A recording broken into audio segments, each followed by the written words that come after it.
좋은 날입니다. 특별히 이 복음의 핵심, 로마서에서 본 구원의 과정에 대한 그런 말씀을 나눕니다. 첫 번째 하나님의 구원의 과정은 바로 우리의 밖으로 행한 범죄의 행위를 다루신다. 그 범죄의 행위를 다루실 때 그분의 방법은 바로 그리스도의 피인 줄 믿습니다. 그래서 우리가 그리스도의 피에 대한 구원을 확실히 알아야 된다. 그래서 이 그리스도의 피는 이 세 가지의 항목에 적용돼야 되는데, 첫 번째, 이 사실 그리스도의 피는 하나님의 만족을 위해서 있는 겁니다. 하나님이 그 피를 볼 때 내가 너희를 넘어간다고 말씀했습니다. 그래서 이 피의 효능의 첫 번째는 이 피가 하나님을 만족했기 때문에 우리가 그 피 안에 있을 때 하나님은 우리를 모든 것을 받아주십니다. 두 번째는 이제 피의 효용은 사람들이 하나님께 범죄, 죄를 짓게 되면 우리 안에 죄책감이 생깁니다. 양심의 죄책감. 죄를 의식하죠. 우리가 죄책감이 있고 죄를 의식할 때 그것을 성경으로는 악한 마음이라고 합니다. 왜? 그러면 우리 안에 죄책감이 있을 때 하나님과의 관계가 끊어짐을 의미합니다.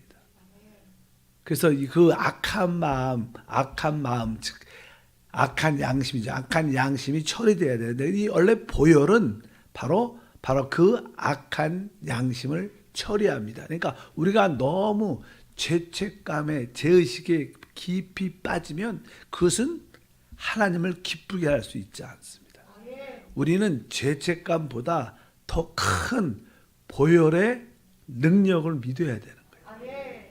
종종 우리는 어떠한 죄, 가벼운 죄는 그렇게 자백하면 금방 잃어버리지만 나름대로 자기에게 한두 가지 큰 죄가 있다고 느낄 때 있죠. 상대적으로 이 죄는 진짜 큰데 이 죄는 용서받을 수 있을까? 이렇게 죄책감이 크게 있어서 보혈의 능력보다 그 죄책감이 훨씬 크게 느끼는 경우가 종종 있어요.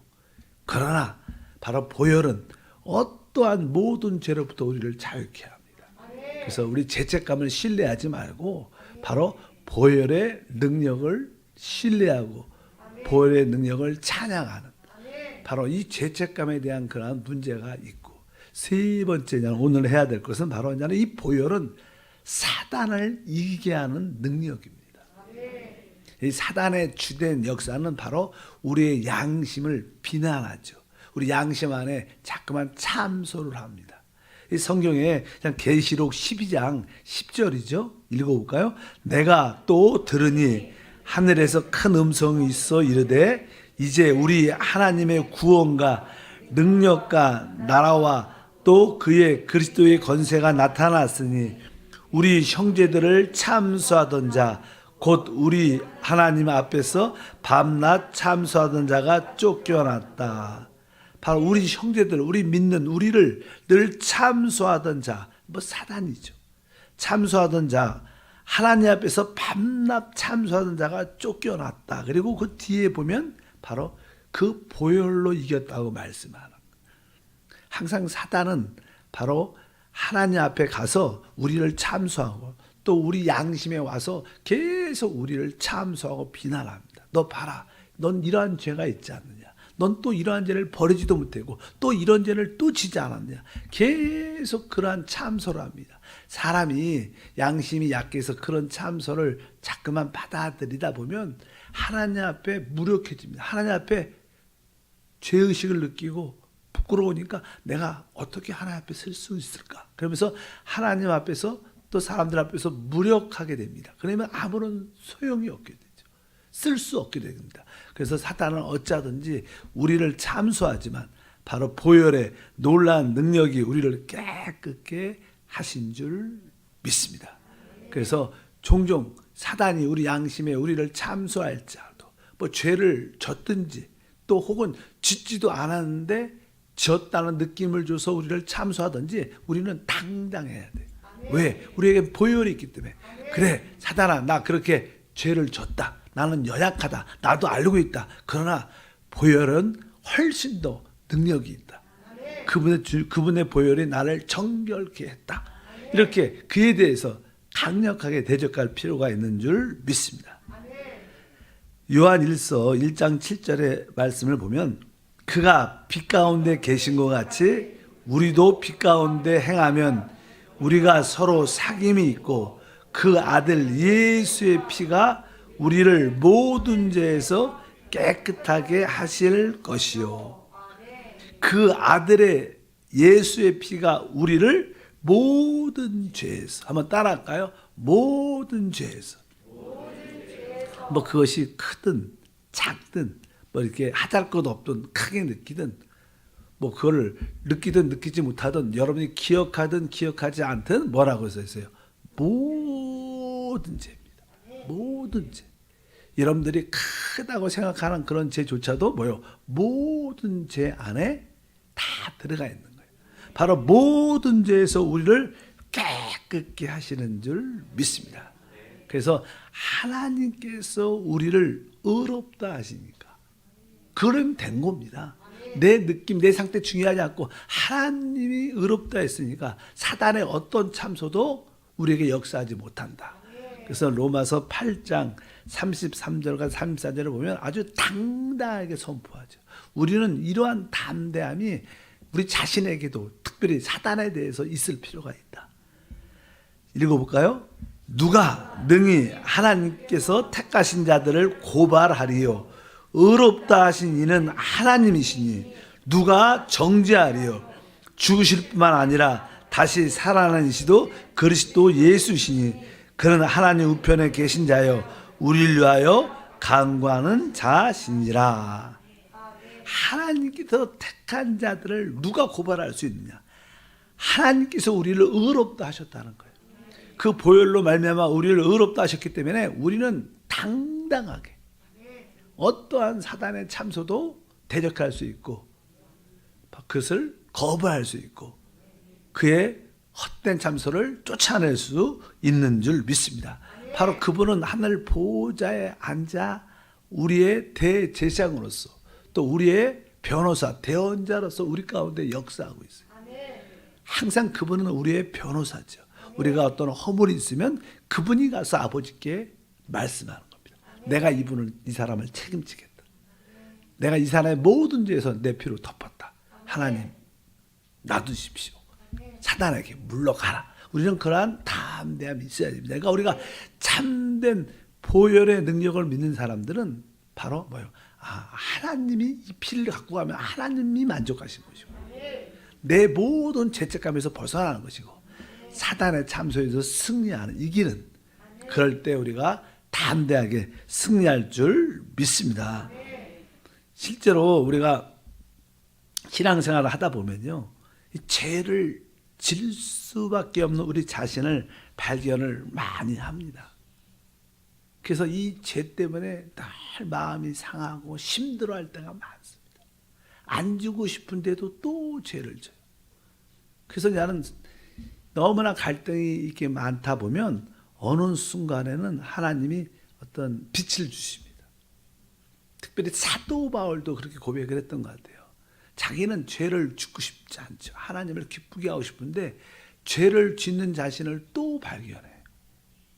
그렇다면 나는 진짜 이런 죄를 짓고 싶어 하고 죄를 원치 않는데 또 죄를 짓는 자기 자신을 발견합니다. 그렇다면 내 마음에는 그런 마음이 없는데 죄를 져요. 그럼 이 죄는 내가 아니지 않느냐? 나는 진짜 죄를 원치 않는데 죄를 짓는 내 자신을 발견하니까 이건 내가 아니라는 거예요. 이 사도 바울은 로마서에 그렇게 고백을 하죠.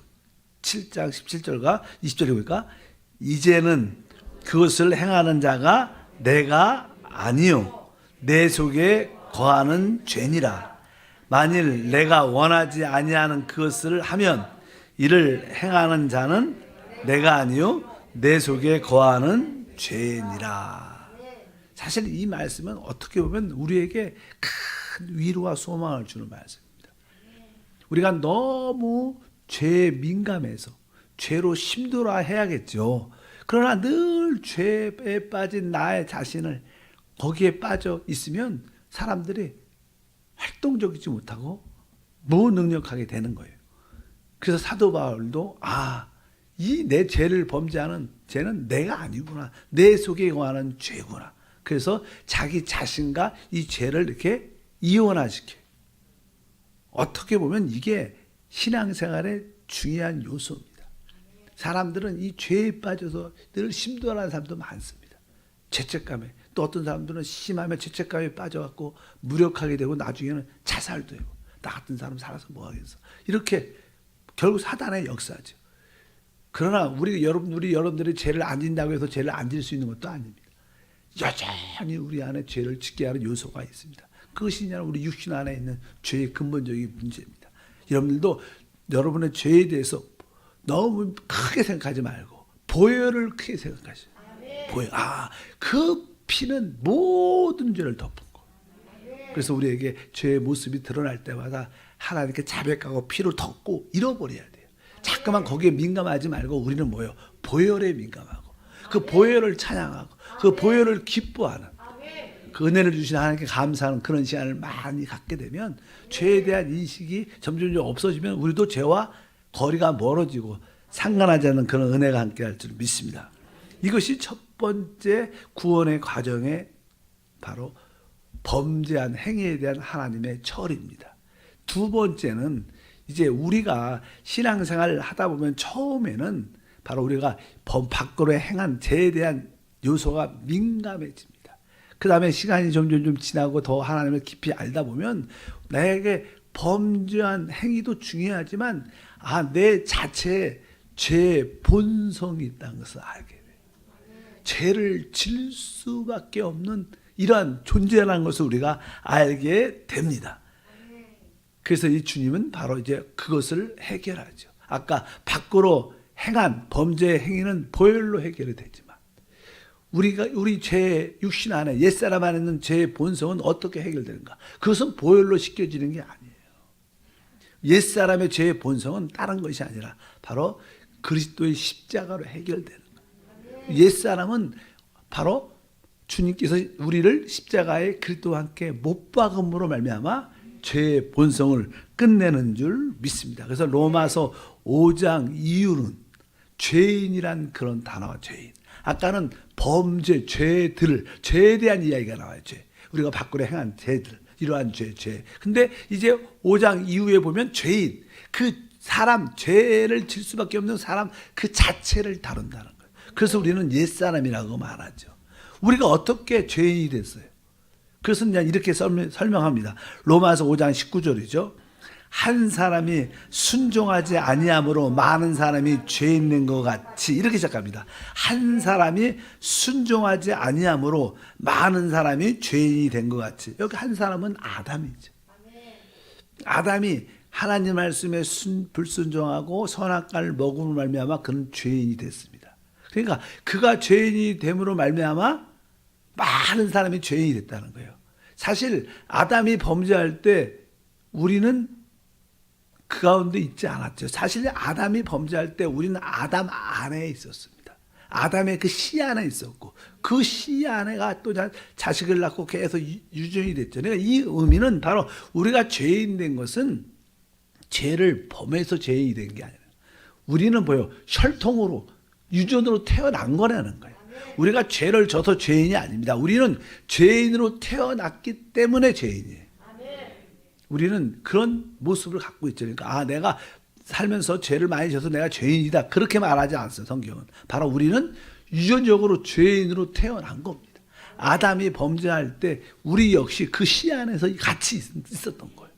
그래서 우리도 같이 그렇게 죄의 유전으로 우리가 갖고 있는 것이다. 이 말의 그 말입니다. 한 사람이 순종하지 않으므로 많은 사람이 죄인 된 것 같이 바로 우리가 죄인 된 이유는 범죄함이 아니라 유전적으로 혈통적으로 그렇게 태어났기 때문에 우리가 죄인이다. 이렇게 말씀을 합니다.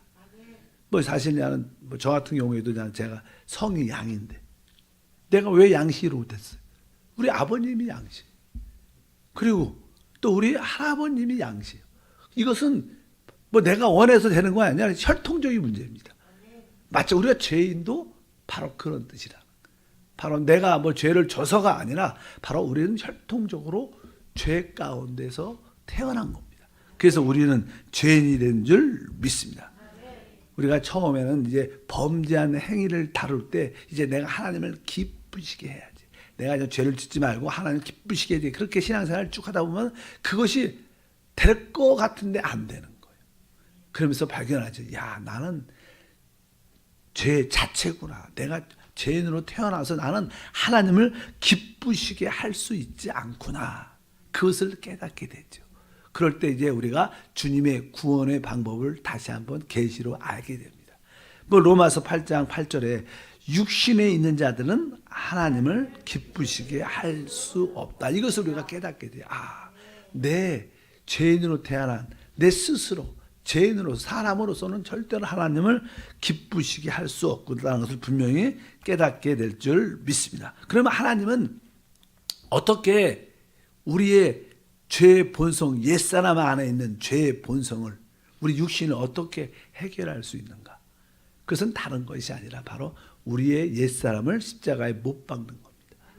근데 하나님이 어떻게 우리의 옛사람을 십자가에 못 박을 수 있는가? 그것은 다른 것이 아니라 바로 하나님의 방법은 바로 우리를 그리스도 안에 집어넣는 겁니다. 근데 성경에서 신약에서 그리스도 안에 이 단어는 진짜 중요하다.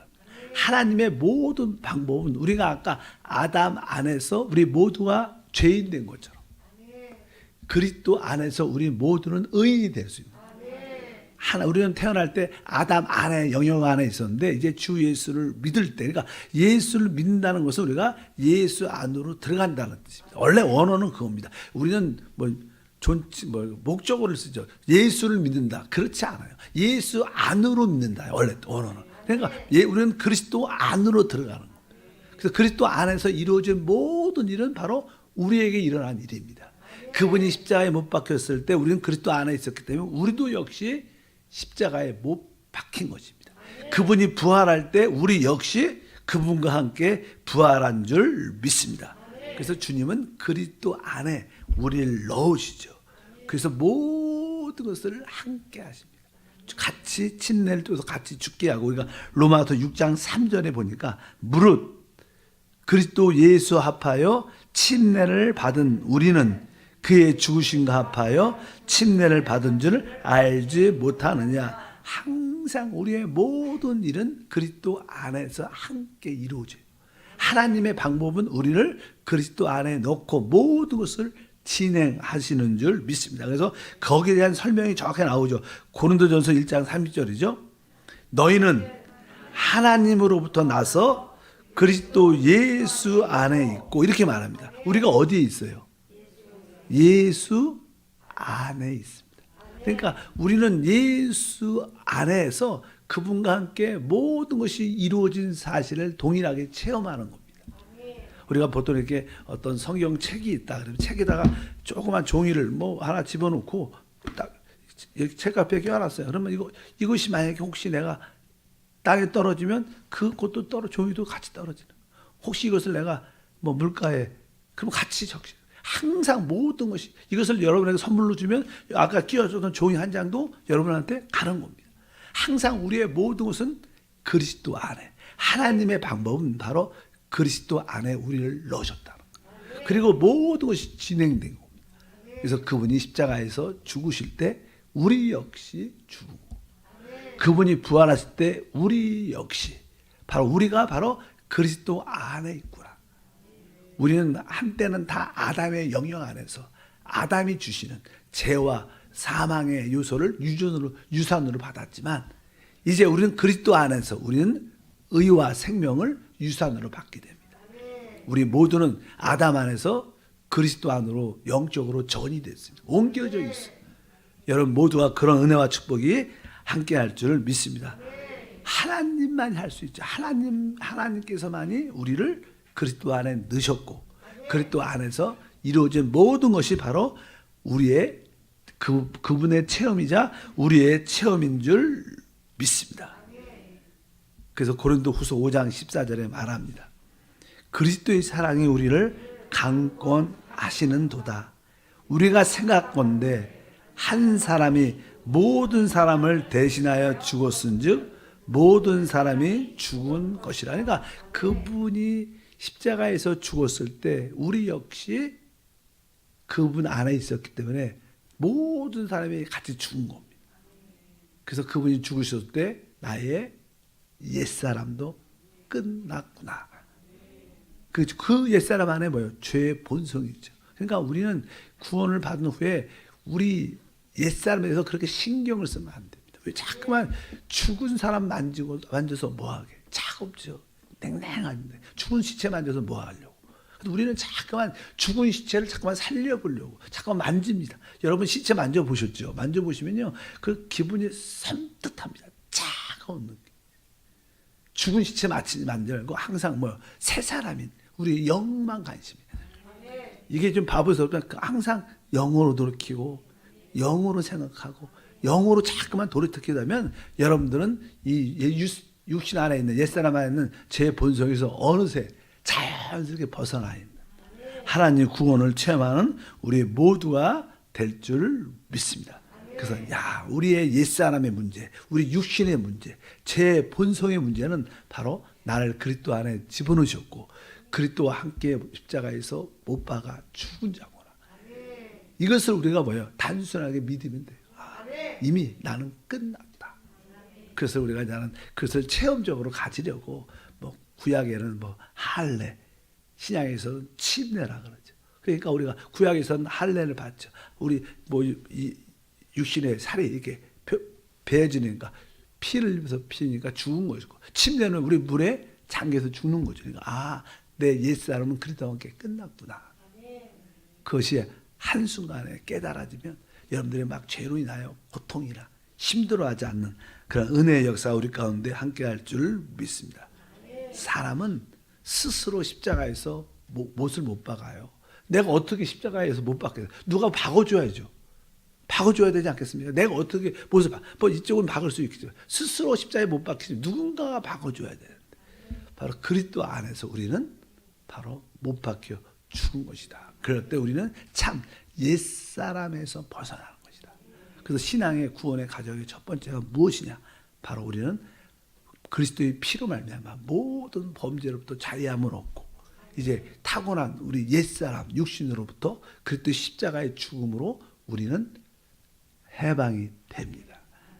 그래서 항상 구원은 그리스도의 피와 그의 십자가를 통해서 우리가 체험되는 것이다. 보통 사람들은, 성도들은 일반적으로 예수의 보혈에 대한 인식만 있죠. 근데 이제는 그 옛사람, 제 본성의 문제가 그리스도 안에 내가 이미 넣어줬고 그분이 죽을 때 나도 끝난 거구나. 그분이 부활할 때 나도 새 사람이 된 거구나. 내가 거듭난 영 안에서 주를 섬기리라. 이렇게 우리가 믿음의 길을 가야 될 줄 믿습니다. 여러분들이 모든 범죄한 행위에 뿐만 아니라 우리의 제 본성에도 자유함을 얻기를 축복합니다. 하나님 감사합니다. 다시 한번 주님의 구원의 과정을 알고 보고 체험하게 도와주옵소서. 주의 보혈의 효능을 믿고 감사합니다. 또한 우리를 그리스도 안에 넣으사 우리 옛사람과 우리 육신을 끝냄을 감사합니다. 모든 범죄의 행위를 넘어 죄의 본성으로부터 우리가 참된 자유와 해방을 얻게 하옵소서. 주 예수 이름으로 기도함나이다. 아멘.